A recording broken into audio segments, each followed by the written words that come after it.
Welcome back, Guardians. Today's report is quite a precarious tale, taken from multiple readings and perspectives regarding the offensive against the Hive host deep within Luna. Be forewarned, if you feel you must join the campaign against Crota and his minions, your survival is something the Vanguard cannot guarantee. But perhaps that is why you are here, seeking and consuming all available information before you join the fight. It is a noble sentiment to place oneself in harm's way before another disastrous threat may befall us. But you must be certain you are prepared. The horrors and travesties coming from Luna are burdened by loss and sacrifice.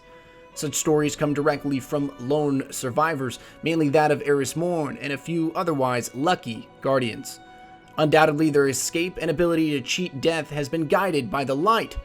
But what can we Guardians do against an enemy that consumes light? A gluttonous fiend, ravenous in design and ambition. We speak of Crota, the Light's End, an ancient enemy, whom at the will of the Hive Pantheon have seen more worlds fall than we could care to comprehend. He is vile. His actions are fueled by an incomprehensible hostility encased in a vitrolic essence. Eris Morn would guide a fire team of Guardians to halt the progress of the Wakers of Crota deep within the Hive tunnels on Luna. There, Guardians would find several of the Hive's top lieutenants attempting a dark ritual of reincarnation. To bring Crota back into our realm would require science and magic that remains a mystery to all but a few of us.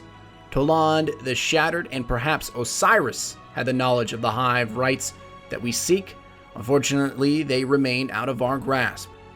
Regardless of our continued ignorance of Hive incantations, the Wakers were defeated, and Crota's soul was banished back into the dark nether from whence he came.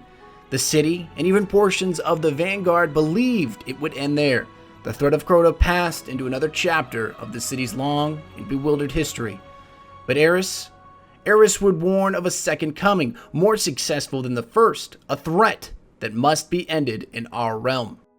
She proclaimed, "Beyond the threshold at the pit of the Hellmouth, Crota still lives, and his disciples will continue to haunt the earth, seeking the power to raise him again and again until the earth is carved in his name. But there is a way, spoken by the Shattered One, to enter the dark where he sleeps. Perhaps you can succeed where we could not. Gather a force worthy of the light and enter that abyss. Only there can we truly see to Crota's end." It is there, in the darkest regions of the Hive tunnels where your light is tested, that your journey begins, amongst the lamps of our enemy. The lamps may act as waypoints powered by our light, giving us the ability to map the Hive puzzle and formulate a plan to move against the waves of thralls and knights.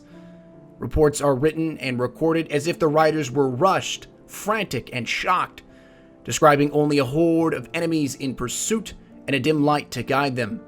Some found a solution, although the pathway is mired with holes to oblivion and outcroppings of thralls and ogres.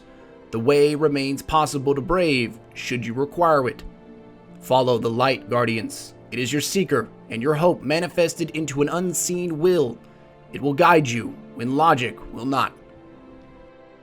Further into the Hellmouth, you faced yet another trial, this one more perverse and challenging to the previous. In recollection, what you see before you has often been described as beautiful. The Hive architecture and design is truly awe-inspiring. If they were not our enemies, these transgressions into their territory could be so much different. But this is not the time for potential, this is the time for war. The enemy you face requires your respect, as does the bridge you are asked to create. Your creation is a twisted version of the Hive will. It could be another puzzle, a ritualistic offering, or simply a detriment to those who would seek Crota's demise. Regardless of the ultimate design, the pathway must be created and defended by you and your most trusted allies. The Hive host will seek to end you with their abominations. Immortal to standard Guardian weaponry, the gatekeepers will meet you once you make the fateful cross. They can only be followed with weapons infused in absolute darkness. The sword carried by the Ascendant Hive, who are the most ruthless of the Hive Knights, battle-tested and fueled by raw hatred for you and your light.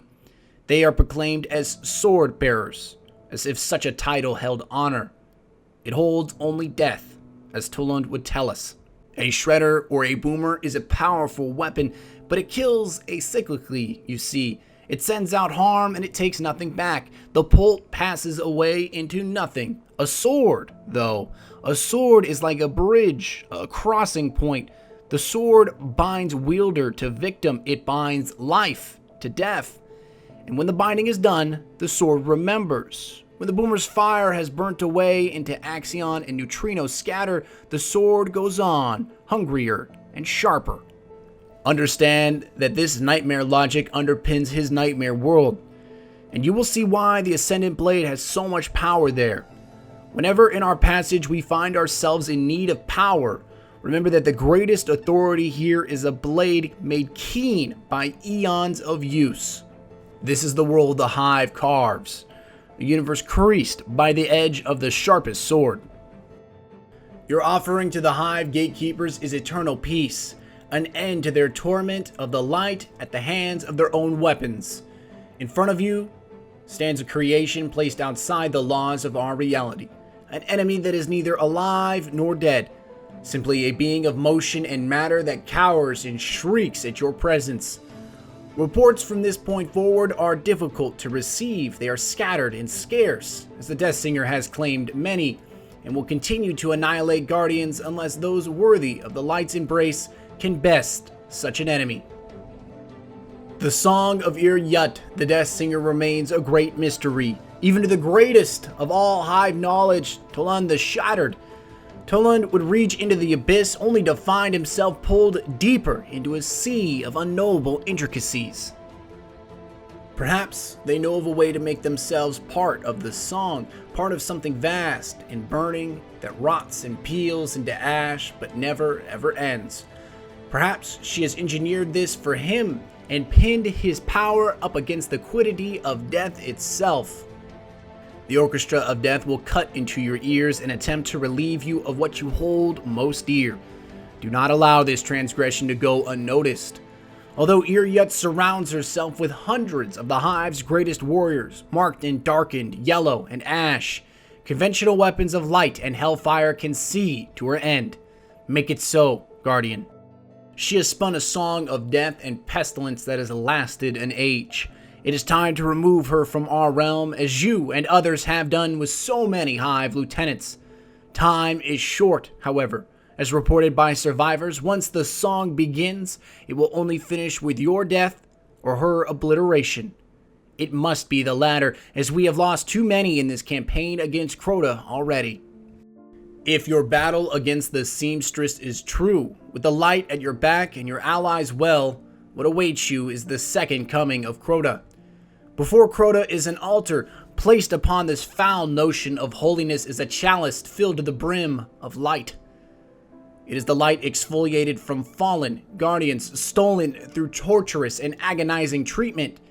It is an end none would face willingly. It is occupied by pain and sorrow, as Erismorn described during the fall of Omar, her trusted friend and ally.